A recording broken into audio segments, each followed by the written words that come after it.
Tout de suite, quand on dit santé mentale, j'entends Saint-Claude, mon terrain. C'est surtout les gens qui se portent bien mentalement. Maladie d'Alzheimer. Se sortir des tracas de la vie de tous les jours. Aucune idée. Les gens qui sont pas bien dans leur tête. Tous concernés déjà. Je me dis la folie, ouais. C'est quoi alors? Quelqu'un qui est malade ou n'est pas malade? Des gens qui font n'importe quoi. Tout de suite, je vois la démence. Les malades qui courent, des trucs comme ça. Ils ont un petit peu toc-toc dans la tête. Pour moi, c'est bien dans sa tête. Bien comporté dans sa tête. La schizophrénie, enfin.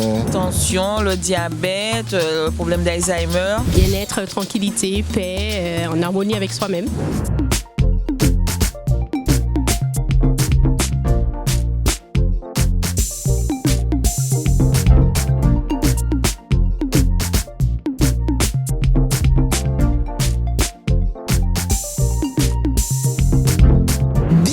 Dans votre émission Qu'est passé. Chaque année, partout en France est organisée la semaine de santé mentale. L'occasion pour les professionnels de santé, encadrants et pour les usagers eux-mêmes de parler, d'évoquer la santé mentale, mais surtout de nous informer. Car bien souvent chez nous, nous ne parlons que de santé physique. Et pourtant, santé mentale et santé physique sont intimement liées. Et c'est d'ailleurs le thème choisi cette année en Guadeloupe pour parler de la santé mentale. Mais justement, que vous évoque la santé mentale? Qu'est passé en pays Guadeloupe? Nous qu'à coûter les autres. La schizophrénie, ça peut être la dépression aussi. J'ai été confronté parce que ma copine ne pouvait pas faire d'enfant. On a été touché aussi par la dépression, oui. Il y a d'autres maladies, oui. La maladie d'Alzheimer. J'ai mon foie qui est un petit peu comme ça. Dans notre famille, on avait été touché aussi par une personne qui avait la maladie de l'Alzheimer. Il y a aussi une maladie apparentée à l'Alzheimer, mais qui n'est pas Alzheimer. Il y a ceux qui disent que nous sommes tous fous, mais certains le demeurent. Ça peut arriver à n'importe qui. On ne sait pas si on est nous-mêmes comme ça. Les gens ont une manie de dire que ouais, ils fait mal, ils fait sorcier. C'est pas un sang, c'est une maladie.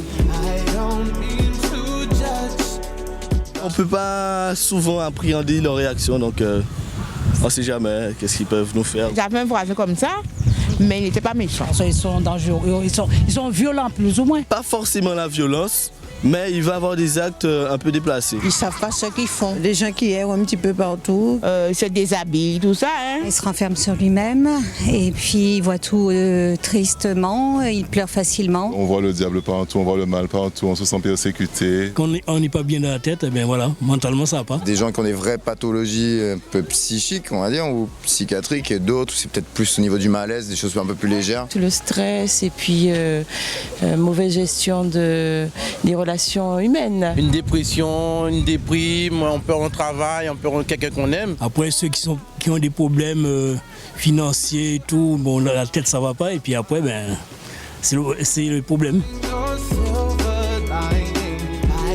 Ils sont durs à gérer. Peut-être que ça dépasse les parents et ne savent pas quoi faire. Il faut les entourer justement.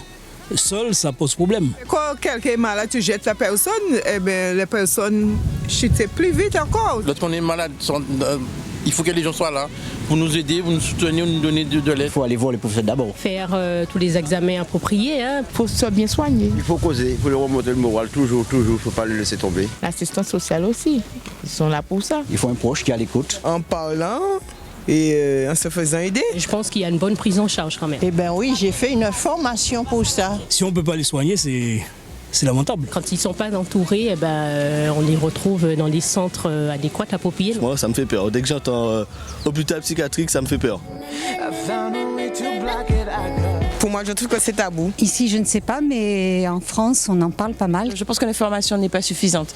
On connaît très mal les différentes maladies mentales. Quand les problèmes dans les familles, ça reste en famille, ça reste plutôt en interne. C'est pour ça la plupart des jeunes qu'on voit qui ont des problèmes, ils sont dans la rue. Pas grand monde sait éventuellement qu'il y a une clinique psychiatrique ici d'ailleurs. C'est vrai qu'on devrait être plus encadré à ce niveau-là, formé aussi. Il y a plus d'informations, plus de colloques, plus de séminaires. Plus de propagande, en parler un petit peu plus autour de soi. Il y a des réseaux sociaux, il y a des personnes qui se mettent à disposition justement pour informer les proches. Ça nous permettrait déjà de réagir différemment par rapport à ces personnes touchées. Ça va nous permettre, nous, le jour où on est concerné, mieux cerner le problème.